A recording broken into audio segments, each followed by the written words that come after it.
ছাত্র আন্দোলনের তোপের মুখে ক্ষমতা হারিয়েছেন শেখ হাসিনা। যদিও তার ছেলে সজীব ওয়াজেদ জয়ের মন্তব্যে নানা বিষয়ে সংশয় তৈরি হলে এবার নীরবতা ভাঙলেন নিজেই।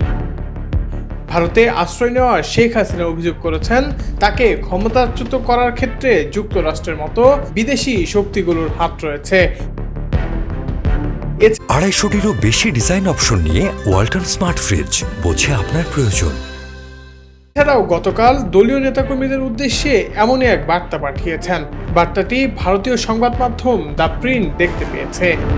বাংলাদেশের রাজনৈতিক সংকটের পেছনে বিদেশি শক্তির হাত আছে কিনা তা খতিয়ে দেখা হচ্ছে বলে ভারত সরকারের পক্ষ থেকে ঘোষণা দেওয়ার কয়েকদিনের মাথায় এমন কথা বললেন শেখ হাসিনা।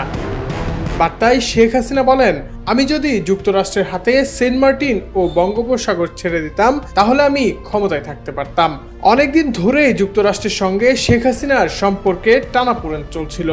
চলতি বছরের জানুয়ারিতে অনুষ্ঠিত জাতীয় সংসদ নির্বাচনের আগে শেখ হাসিনা বলেছিলেন, এক শ্বেতাঙ্গ ব্যক্তির কাছ থেকে তিনি একটি প্রস্তাব পেয়েছেন। তাকে বলা হয় বিমান ঘাঁটি করতে দেওয়ার বিনিময়ে তিনি সহজে ক্ষমতায় আসতে পারবেন।